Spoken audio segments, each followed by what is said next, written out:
Welcome into the PFF podcast. Steve Palazzolo here, along with Sam Monson. Week 1 is in the books. We finally made it to the regular season. Today, we're going to discuss the Oakland Raiders. Are they legitimately a Super Bowl contender? Sam thought so in the preseason, and they looked like it in Week 1.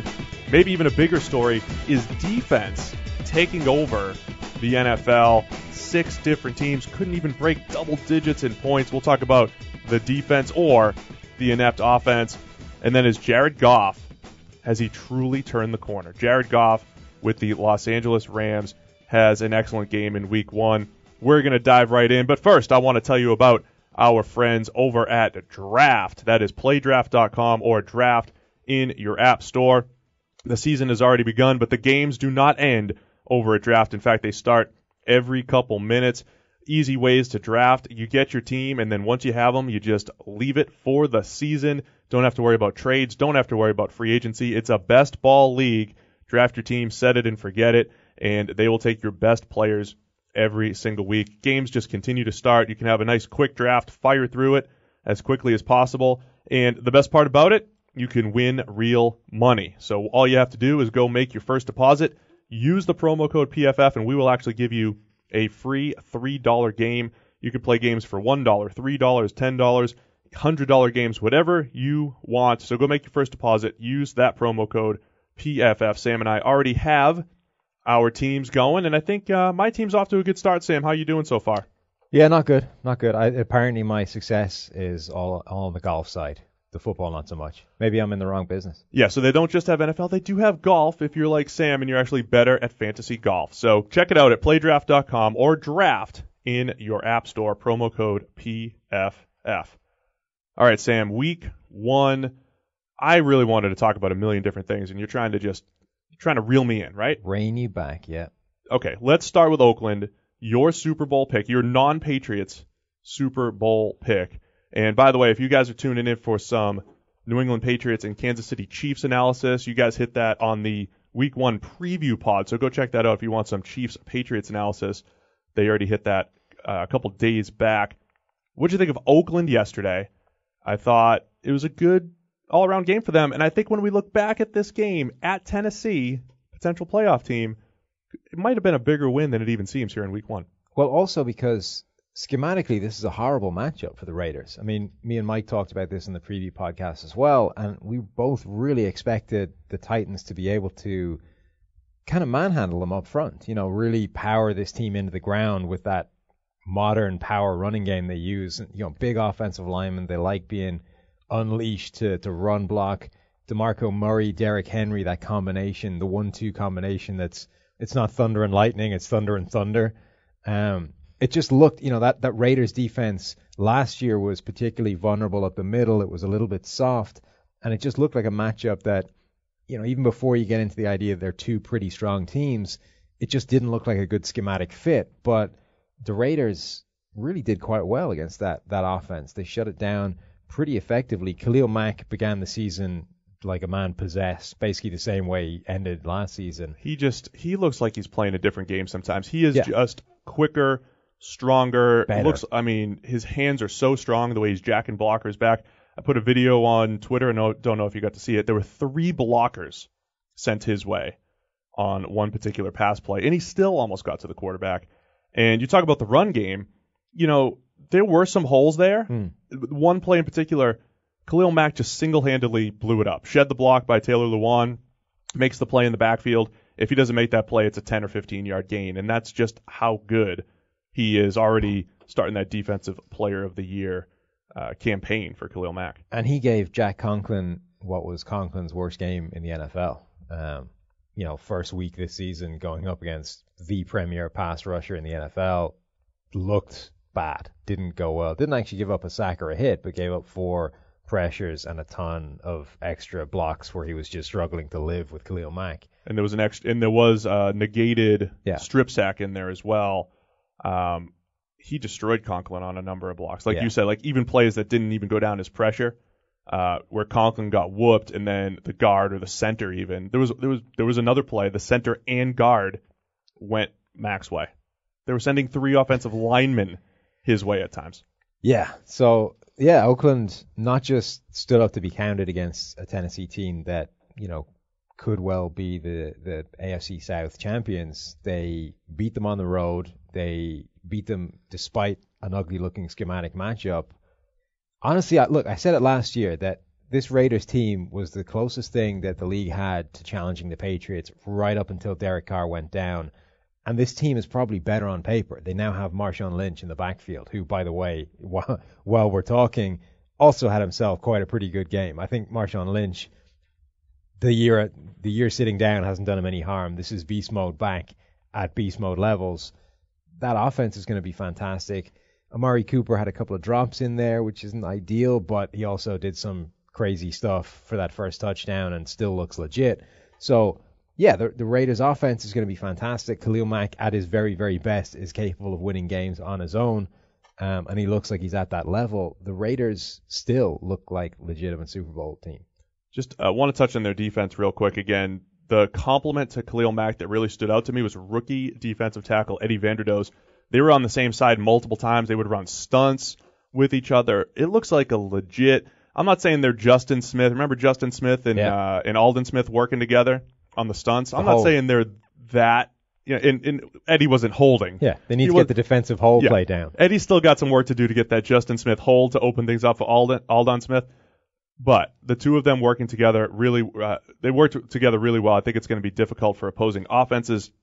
Vanderdoes had 2 QB hits and 2 hurries on only 21 rushes, including he destroyed Jack Conklin as well on one of the videos that I posted. So defensively, those two guys stood out. Carl Joseph stood out as a guy that just made a ton of plays around the line of scrimmage and in coverage. If really they could nice shore up pass breakup in the end zone. Really nice pass breakup in the end zone.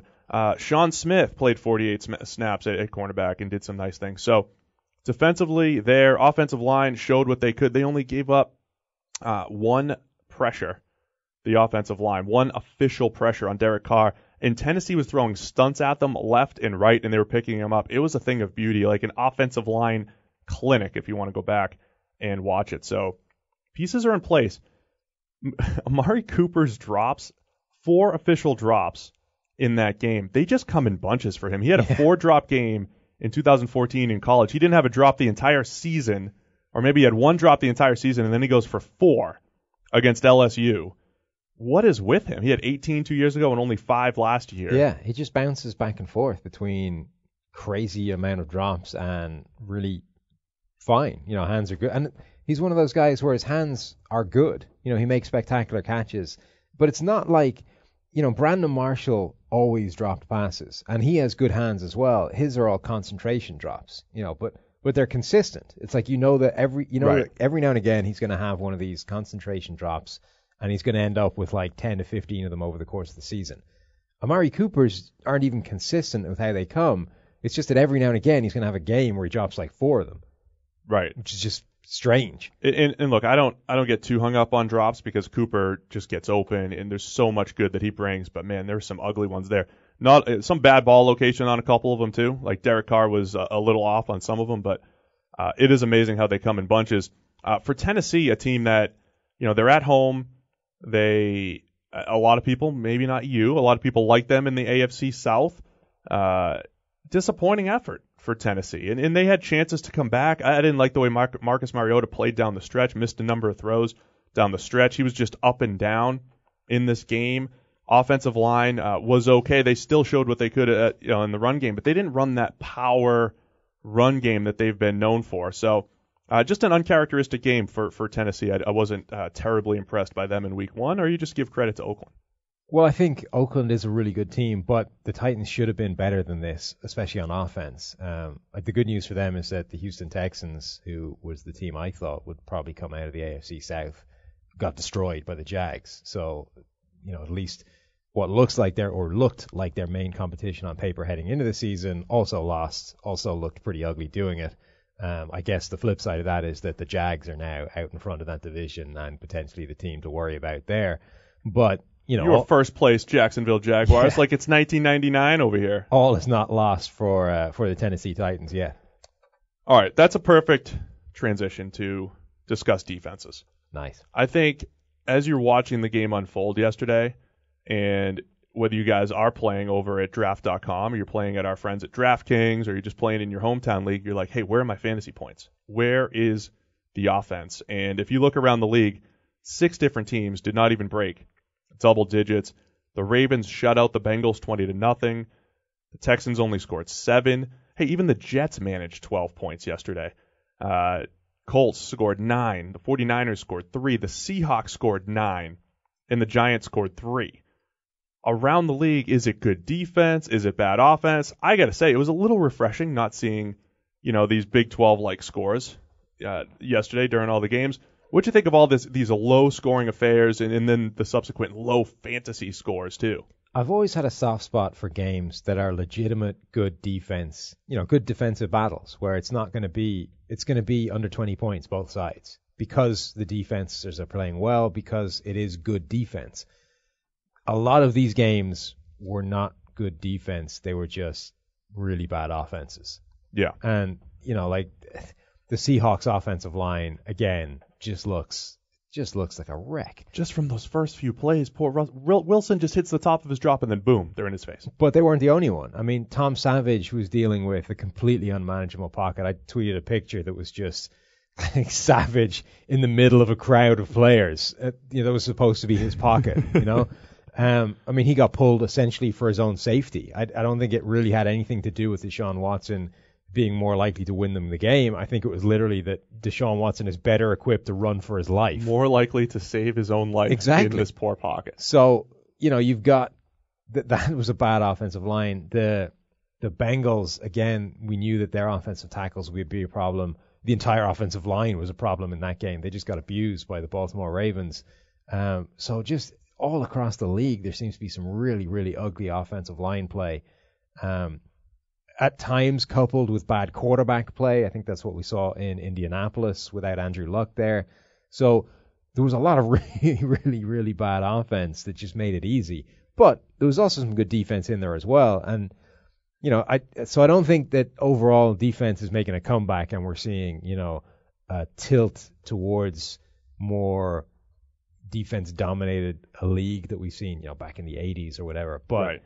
The rules just won't allow that still. Yeah. I mean, it's still too friendly to pass in the NFL. I think the days. bigger thing we're seeing is this manifestation of an offensive line problem in the NFL. I don't know how much of it comes down to this never-ending tilt in the college landscape towards spread offenses, and the big thing was always that was causing a quarterback problem in the NFL because these guys were coming out of these spread systems. They didn't know how to play under center and all this kind of stuff. I actually think the position that it's harmed the most is the offensive line because these guys are asked to do completely different things. Right. There's no system set up to develop them in the NFL. They're either starting or they're on the bench doing nothing, essentially. And these guys don't get any development. They come in, they're either ready or they're not. If they're ready, they'll get by. If they're not, they disappear. So you're left with this incredibly thin group of offensive linemen to go around 32 NFL teams. And the preseason just shows it up perfectly. When you get to the second and the third team offensive lines in preseason, it's just a disaster. Oh, I mean, it's so bad. It's horrendous. And it's like, it's not even worth putting the third team quarterback out there half the time because he can't play behind what is being tasked to protect him. So, when you get these guys and there's an injury or if you just haven't managed to find a tackle yet, the guy you've got out there is single-handedly ruining your offense. Yeah, I mean, I do think the college thing is a factor.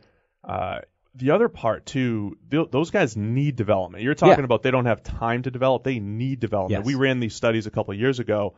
The positions that are most likely to improve offensive line over time. So it's easy for us to say, well, this guy was bad as a first-year player, bad as a second-year player. But there's a lot of times there's hope for at least improvement at that position, especially compared to others.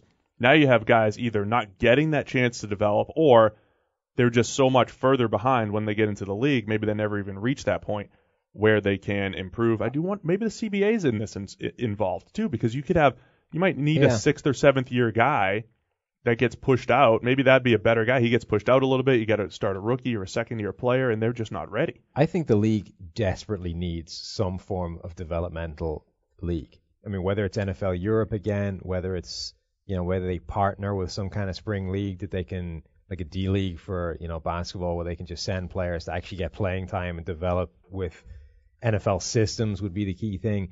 It needs some system where these guys can actually get game time outside of regular season NFL action, because so many positions are hurting because of it. I think the offensive line is just the biggest of the problems. I'm also going to say this, and I'm not going to jump to a week one conclusion, but that's what we're here for. But it is what we're here for. That's what week one's all about. Whatever you guys saw yesterday is what it is. That's it. That's the season. Raiders are going to win the Super Bowl, probably against the Lions. That's just where we are. Patriots aren't going to make the playoffs. This is week one. This is reality. No, but like we've graded and analyzed the last couple draft classes, and we've come out of there, and I feel like the last few draft classes have been very defense centric. And on one hand, sometimes you take a step back and say, hey, are we overrating a lot of these defensive players? But I truly believe there's been a really nice influx of pass rushers, and last year it was safeties, and 2 out of 3 classes have had really good cornerbacks come out. I do believe there's been an influx of defensive talent these last couple of years that have, that are maybe able to slow down what offenses are throwing at them these days. More hybrid players, more pass rushers, just more capable players of slowing them down. And I have to say, it is refreshing. I do appreciate watching good defense. Not bad offense, but I do appreciate watching good defense. Yesterday, certainly a combination of the two. I think I agree with that generally, but I think the issue is that we're not going to get a draft like that where it's stocked full of offensive line talent, because they're just not being developed in those systems. Right. So no, that's you might true. You might get a draft in 2 years' time where you're loaded with receivers or loaded with running backs or quarterbacks or whatever. But I just don't think we're going to see, we're not going to see this draft where it's like there's 6 first-round offensive tackles there. These guys are all legit franchise left tackles, even though every time that gets used, it tends to be a Robert Gallery style bust. Using my quote fingers here. Yeah, but those guys just aren't there. So to an extent, you're seeing these kind of what look like defensively loaded drafts, but I think part of it is that there's just not the corresponding offensive talent that there used to be on the offensive line, which is, 3 or 5, depending on how you look at it, positions of your draft board gone. Maybe it does come back to what we said in a lot of the preview podcast. You every time you break down the Oakland offensive line, which we keep saying is one of the league's best, you say, look, they went outside of the organization to get all these guys except Gabe Jackson. Gabe Jackson, they drafted and developed. Everybody else, Kalichi Osemele, Rodney Hudson, Donald Penn, 3 really solid players that they went outside the organization to get. Maybe that's what you need to do is overpay or spend a ton of money for these established guys just because it's so risky to try to develop in-house. It's a really interesting landscape at the moment, because there's at least 3 really different ways of treating the offensive line now in the league. There's the way Dallas have done it, which is to fire first-round picks at it relentlessly until you get enough talent that you have one of the league's best offensive lines. Now, that's the kind of traditional way of doing it, build through the draft and invest in it that way. But you do need to be accurate with those picks. Like, if you miss on one of those first-rounders, it's a problem. Yeah, absolutely. They just somehow have managed to hit on all of them, which is remarkable. And they got the added bonus of having a guy like Lyle Collins essentially fall to them undrafted, despite being what should have been a first-round talent. First-round talent, yep. So you've been able to do it that way. The other way is the Raiders, where you say, okay, we're not confident enough that we can hit on enough of those picks to make that the right strategy. So instead, we're going to just fire money at people that we know have done it in the NFL. So we're going to overpay in some instances. We've got the cap space, and we're going to dedicate a huge amount of our cap room to the offensive line and just build a really good unit that way. The third way is the Seattle Seahawks, who see the same problems as Oakland, but instead of saying, well, we're going to invest huge amounts of money and buy ourselves an offensive line, they're just going, you know what, this is just too hard. We're going to build a system that doesn't need an offensive line. We've got Russell Wilson. He can run around. He can mitigate bad pass protection. We're usually able to cobble together a good running game between good backs and between Russell Wilson being able to add to that with, run pass options and read option looks and being able to take the ball every now and again to keep the defense honest. So we're just going to invest nothing in the offensive line, and that way we don't have this cost sink into a unit that isn't very good. Creep back to average is what I keep saying for these bad offensive lines.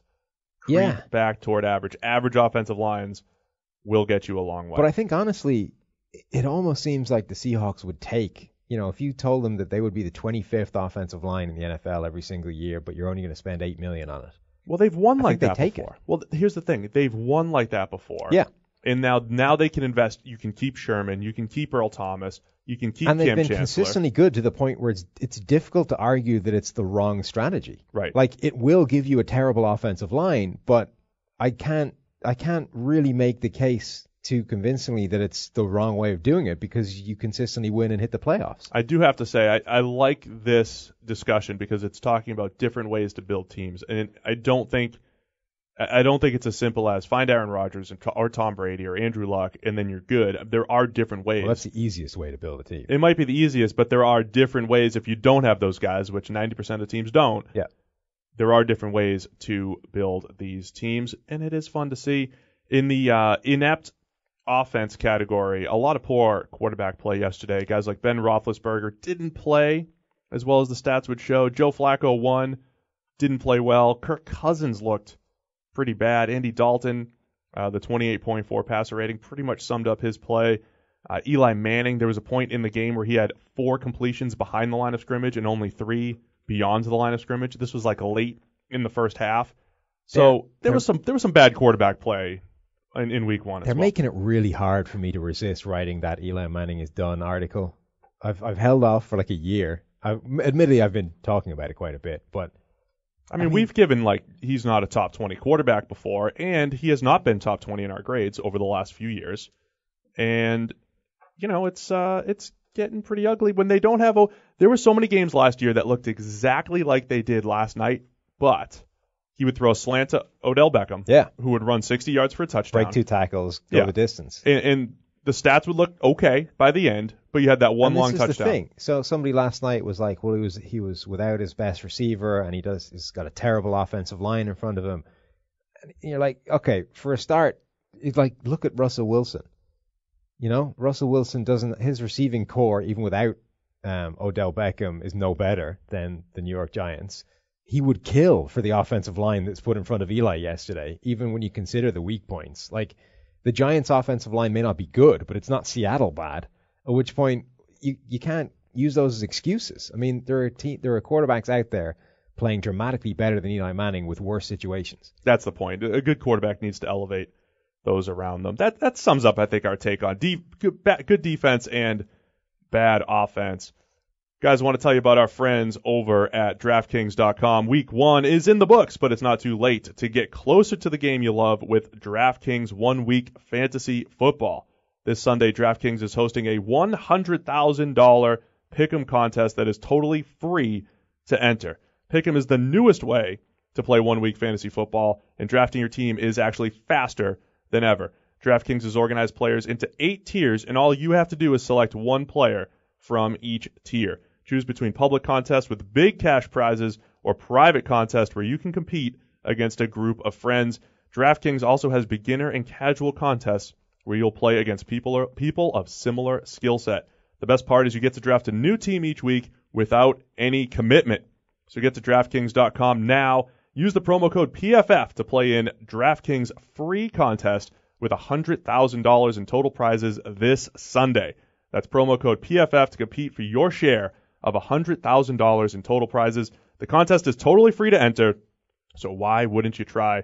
DraftKings, the game inside the game. Eligibility restrictions do apply. See DraftKings.com for more details.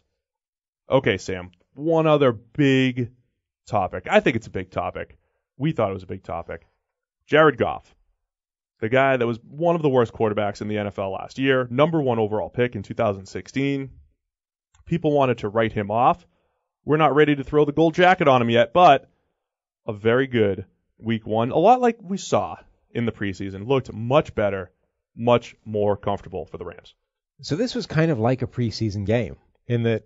Ooh, that's a good point. He looked really good, but it was against the Indianapolis Colts defense, which might as well be a preseason defense. So you're saying I mean, that's as well as you can do, but how much does it not count because of the situation? I mean, Goff looked really good. I mean, the big kind of number coming out of this was the first time in his NFL career that he topped 300 passing yards. But if you look at all his other numbers, they were pretty awesome as well. Completed 76.2% of his passes when under no pressure whatsoever, 123.3 passer rating. But the big thing is how guys do when they are pressured. And Goff's numbers stayed good despite being pressured. Over 100 with passer rating. Yards per attempt was 11.9 when under pressure, which is ridiculous. So he wasn't just, pretty decent. This was a really legitimately good game from a guy that really didn't show anything last season and has only shown it in preseason so far. So I guess on one side of things, you're saying, well, this is taking the next step and it's doing it in the regular season. The caveat being that this Indianapolis Colts defense might as well be a preseason defense. Okay, so then let's go to the Colts real quick. Are they the worst team in the NFL? Without Andrew Luck, I think there's a pretty good chance they are, yeah. It might not even be close without Andrew Luck. They look terrible. With Andrew Luck, it's still debatable.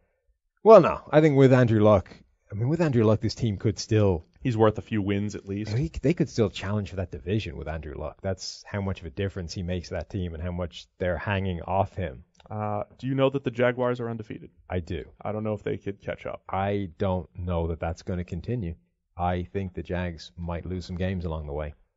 Colts defense, I think they're headed in the right direction. I think last year may have been rock bottom for them. Just no playmakers anywhere. They can't really rush the passer consistently. They've thrown a lot at it as far as veteran free agents. Guy like Jabal Sheard, he comes in, doesn't pick up any pressure on 20 rushes. I mean, they just don't have the playmakers. Guys like Marcus Hunt, he played pretty well. He was like the star of the defense, a guy that's more of a retread coming from the Cincinnati Bengals. They don't have any star power on defense. Maybe they're not headed in the right direction. I don't know what I'm talking about. Headed in the right direction as in they tried to make some moves. So the defense doesn't have star power. The offensive line's still a disaster. They're not very good. Beyond T.Y. Hilton, Dante Moncrief's okay. Don't have great playmakers. They're just weak up and down the roster.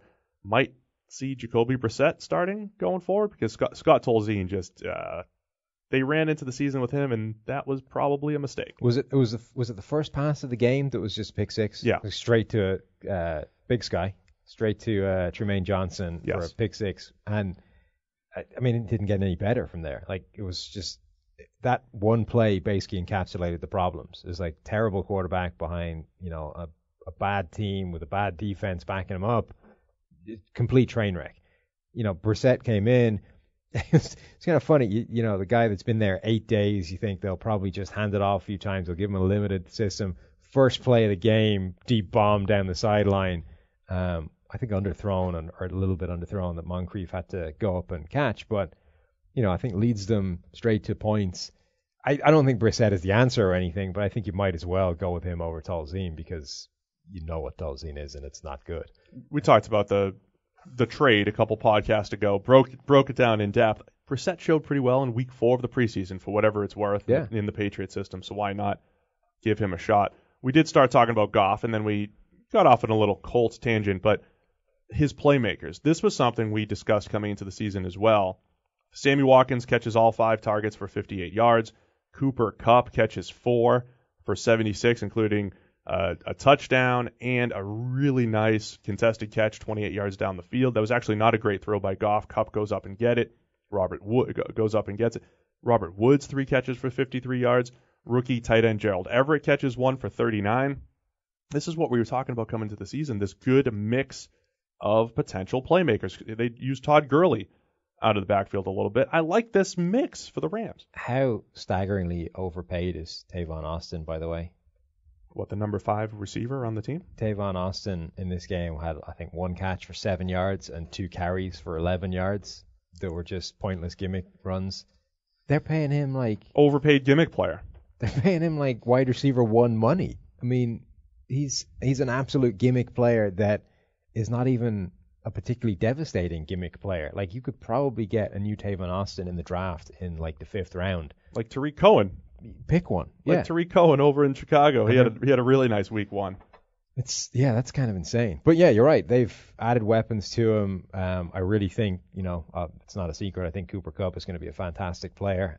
He had a really good grade despite a bad drop and despite a penalty that wasn't ideal. So he's going to be extremely good for them, I think. Sammy Watkins looks like he could be useful. I think he's been a talented player in Buffalo. Obviously, the thing with him was always, could he stay on the field?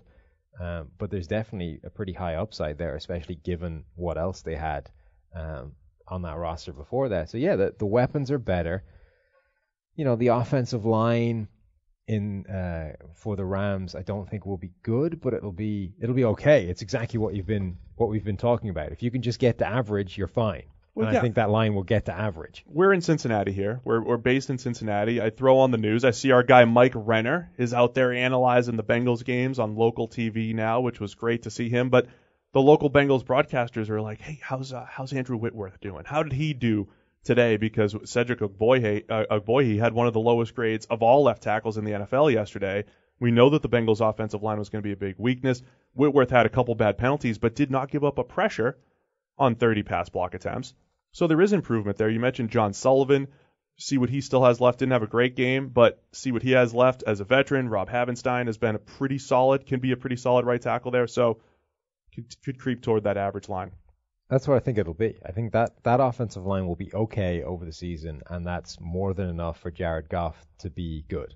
I'm not ready to completely crown Jared Goff or the Rams, but and I know it was against the Colts, but week one, this was a lot of what we probably expected his development to look like. I don't think it's going to be 300 passing yards and all the numbers that you cited earlier every single week, but certainly a step in the right direction. Let's just fly through the league quickly. Just stuff that stood out to you in week one, players, teams, or trends. Give me something from week one that really stood out.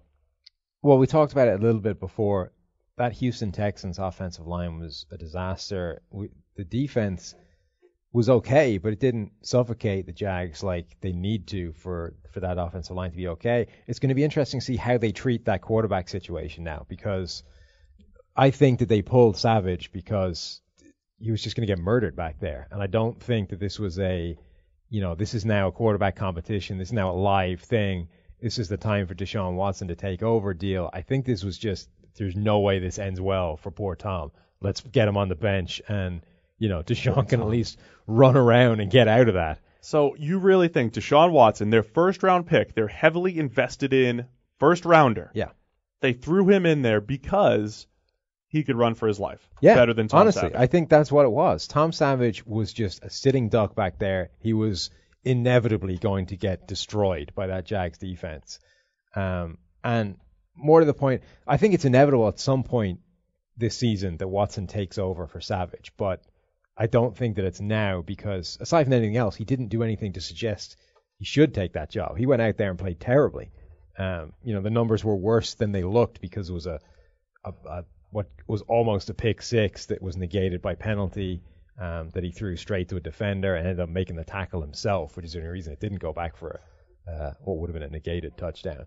But Deshaun Watson looked terrible. He completed 52.2% of his passes, a terrible yards per attempt. The lowest PFF grade so far. Yes. Pre-review, 31.7 as part of your PFF Edge package. The pick, what should have been another pick. You don't come out of that game and say, well, that's the decision made.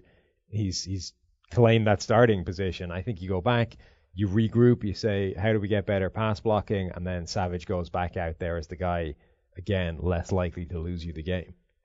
So Houston's offensive line, do we throw them up there Kendall Lamb started at left tackle. Breno Giacomini started at right tackle. Well, they're going to get Dwayne Brown back.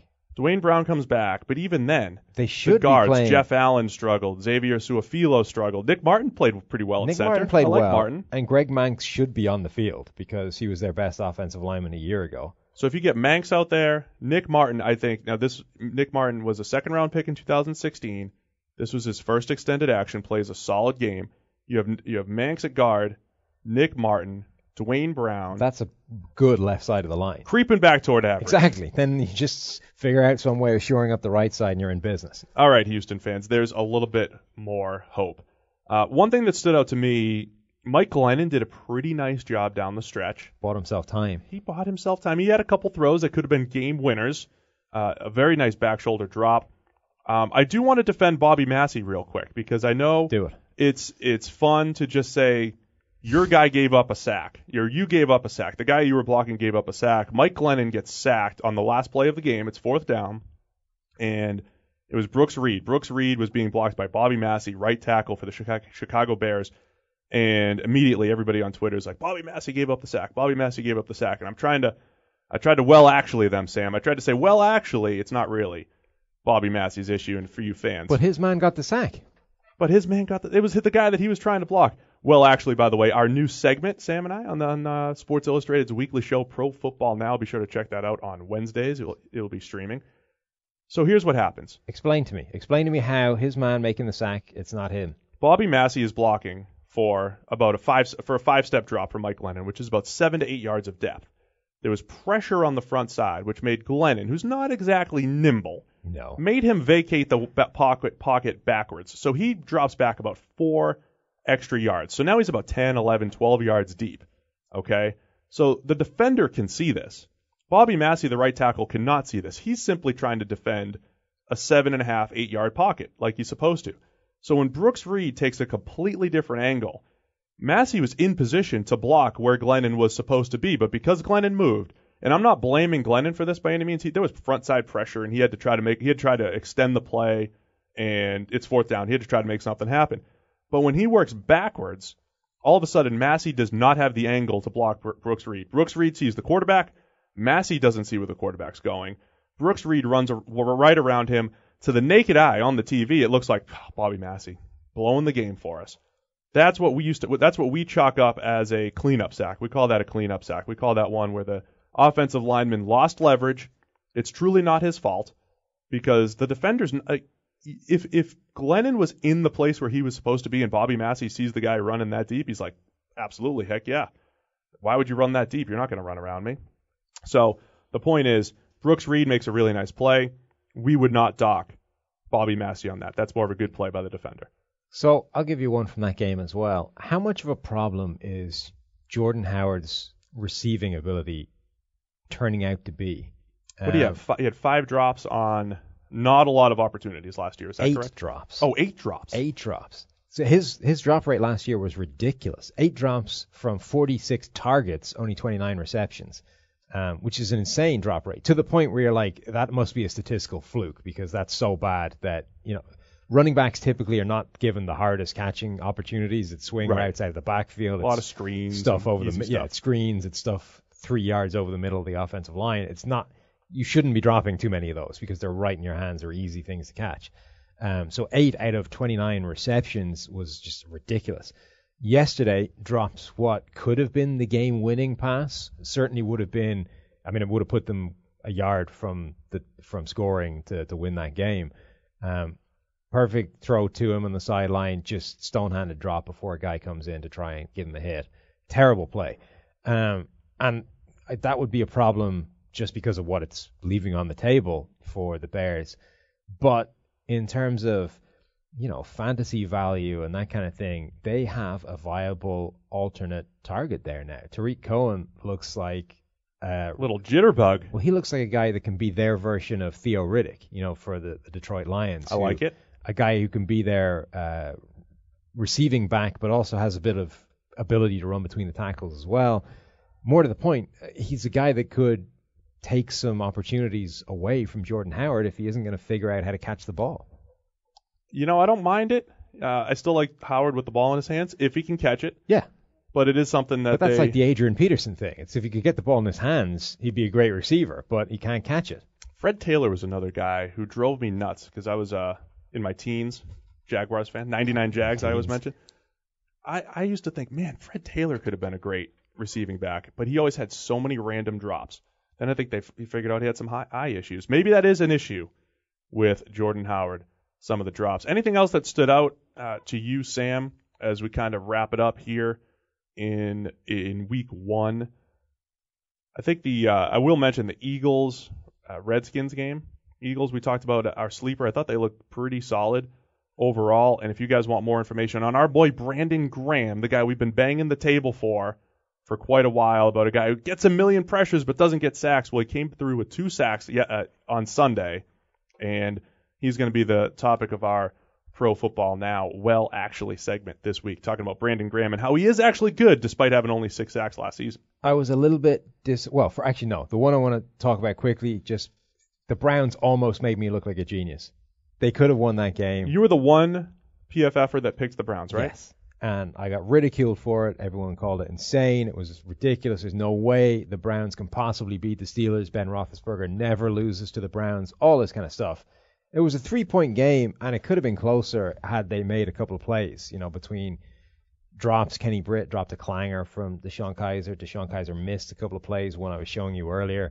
That could have been a touchdown up the left sideline. Yep. So they were there. They were in that game. They were well in with a chance of winning. I'm just saying the Browns are better than people gave them credit for heading into the season, and they almost made me look smart, but not quite enough. Big Ben really has struggled on the road the last couple of years. It's another one. I said it earlier. The stats look fine. One of our lowest graded quarterbacks this weekend, right around 50, had a key interception in the fourth quarter that let the Browns back into it, forced a pass, had other passes that probably should have been intercepted. Another great game by their offensive line. We have a sack charted to Ali Villanueva at left tackle. We have a pressure to Marquise Pouncey. That's it. Yeah. 3 total pressures on the day that we assigned to the offense, one of which to Ben Roethlisberger. I mean, the one thing I said heading into that game is that I felt a lot better about that pick before Myles Garrett injured his ankle. Myles Garrett could have been the difference in that game, given how close it was. If they could have gotten some kind of pressure. The other thing that came out of this weekend for me is I was a little bit disappointed by the supposed mythical, potentially, Christian McCaffrey playbook. Yeah, what happened to his playbook? Maybe he lost it. Maybe. I mean, they did. So earlier in the game, they were moving him around a fair bit. They had him out in the slot. They had him out wide. They had him lined up as a wildcat quarterback, all this kind of stuff. And then they just stopped doing it. Now, some of that was because they were well ahead in the game and they just pounded the 49ers Certainly in submission for the last quarter. Maybe they just didn't need it. But even when they were splitting him out wide, it seemed that there was a relative lack of creative ways of using him. It was just go a line out there and do whatever. Well, the touchdown pass to Jonathan Stewart, it was a little screen pass underneath, and McCaffrey was playing fullback, right? Yes, it does seem that the creativity is more with deploying both him and Stewart at the same time in the same backfield, as opposed to creatively using McCaffrey as the chess piece, move him all over the place and get a mismatch that way. It appears that the way they're getting creative with him is how they combine him with Jonathan Stewart and making defenses try and kind of defend 2 different run concepts at the same time. And yeah, I mean, that screen pass he actually threw a key block on that because he was lined up at fullback. They kind of motioned him out. Because he's good at everything. As a receiving option, dumped the ball down to Stewart, and McCaffrey was the guy that had to deliver the first hit on the linebacker, which I think was Navarro Bowman on the play. Springs Stewart, he still had work to do, but sprung him, the first block anyway. So I'm a little bit disappointed. I was expecting to see them, use him as far more as a receiving threat. And there were some plays where he was out there. There was one where Cam Newton missed him behind. It would have been like a 15-yard reception on a dig route. But Cam missed a couple open ones. Cam looked bad, by the way, which is another takeaway from this weekend. But I'm just a little bit so far underwhelmed by the creativity surrounding McCaffrey. As long as they don't use him how the Titans used DeMarco Murray on 2 snaps against the Raiders. They used him as a pure inline tight end. I'm talking hand on the ground. He's playing tight end, and you know who he's playing opposite? Khalil Mack. That's not going to go well. And they ran the ball twice. It wasn't as bad as you think. He let Mack inside him one time on the backside of a run. Next time he tried to cut him down, and there was a double team next to him that got all jumbled up, so it was like a big pile of 6. So it wasn't as bad as you think, but I did like a triple take. Why is DeMarco Murray playing inline tight end? But I think it's one of those things when you have 2 running backs on the field, they're trying to just have enough trickeration in there that the defense has to maybe second guess what's happening. When your explanation is it didn't go as bad as you think, the concept in and of itself probably isn't a great one. I don't think it's something you want to do going forward. I will say that I think that combination of McCaffrey and Stewart in the backfield will be a really problematic one for defenses to deal with. They work well together. They did do a lot of creative stuff from the running game point of view, I just think they can use McCaffrey better in the passing game. Something to keep an eye on going forward. Everybody talked about McCaffrey and Curtis Samuel because those are the two guys drafted. Do not sleep on Jonathan Stewart, though. He's always been good. Yeah, and he was good. There. He was by far the better of the two in that game, but played like half the snaps McCaffrey did. Not quite half, a bit more. He played 29 snaps. McCaffrey played 47. But Stewart was the guy doing all the damage. McCaffrey had some nice plays, but also had a terrible fumble that was a bad play that was blown up, and he was trying to make something happen. So, but I think that combination will be really potent. And then the key is, can Cam Newton stop missing wide open people for touchdowns? Because, I mean, that's an issue. Like there's that one miss was horrendous, really bad. There's only so much building. There's only so much helping him out you can do between adding weapons and changing the scheme and trying to help him out with everything on the offense. At some point, he needs to actually play quite well. You know what I mean? He's inherently inaccurate. If you just go hits and misses, yeah, he's inaccurate. Oh, he will always be. But you don't need him to be the MVP level. This is the right. point I'm trying to make is he doesn't need to get back to being arguably the most important quarterback, the best quarterback that year in the NFL. But he can't be at this level. Like, you need him to be somewhere in the middle there. And the point I'm going to make is, like, percentage-wise, he'll always be inaccurate. Yeah. I think he'll have a high percentage of misses. But the thing that makes him potentially special is the special throws. He can have special, unbelievably accurate throws. He's got that Jameis thing. Yeah, exactly. So he'll have some great throws, but, man, he will miss his He went on the run, share. the Jameis run that you're always predicting. Newton did it. Like, he did the MVP Jameis run. He's only had 2 years in the league I know. so far. It's just not going to happen, though. It is going to happen at some point. Hey, it was a fun week one. I enjoyed the week one. Also, one note and then a programming note. Through week one, Matthew Stafford, the top graded quarterback, had a nice game, had a really nice fourth quarter comeback as well for the Lions. The Lions, who we said are going to regress. I called them to win. That was the one win you think they're going to have this year? I'm clawing back, positive vibes from the Lions fans who we've been hating on for years. I predicted them to win. They won. Stafford is now our top-graded quarterback. Now let's quietly move on. Too little, too late, Sam. Couple programming notes. PFF Podcast, if you're listening to us for the first time, please hit that subscribe button. We will be here all season long. This is your Week 1 review podcast. We will also have one podcast dedicated just to quarterback analysis. Hit me up with some of your suggestions. Who do you want us to talk about this week? I'm at PFF_Steve on Twitter. We might talk about Matthew Stafford's great game. We might talk about Eli's struggles, what we thought about Big Ben's grade not matching up with stats. That's the type of stuff we'll be breaking down. Sam and I will be back middle of the week with the special mailbaggy type of version, right? We want this to be all about you guys, the fans. Give us some feedback about what you want to hear about. We will take questions. We will break down player grades, whatever you want. That'll be the middle of the week. And then Sam and Mike have a fun one planned to preview every single week. It'll be end of the week. It'll drop on Fridays. Preview every single week. Mike and Sam, are you guys going to be live from the bar? Is that what I'm hearing, Sam? That's exactly it. We're going happy hour style? Happy hour.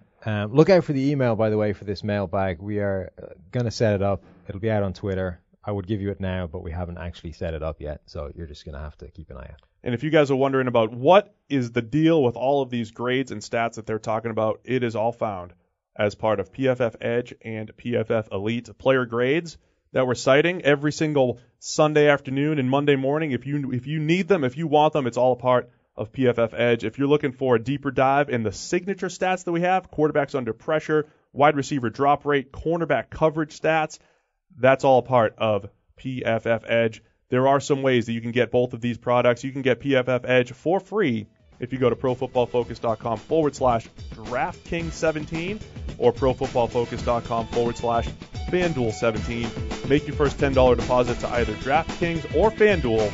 Use the promo code PFF. No, use that link. Just have to use that link, and you get it for free. First $10 deposit through that link at profootballfocus.com/DraftKings17 or FanDuel17. And then PFF Elite, we're still giving it away. Leave us a 5-star review on iTunes. Leave yourself your email address or Twitter handle, and we'll give away one PFF Elite $200 value every single week. That'll do it for us in week one. Be sure to hit that subscribe button and stick with us for the rest of the week. We'll see you in a couple days with our quarterback breakdown.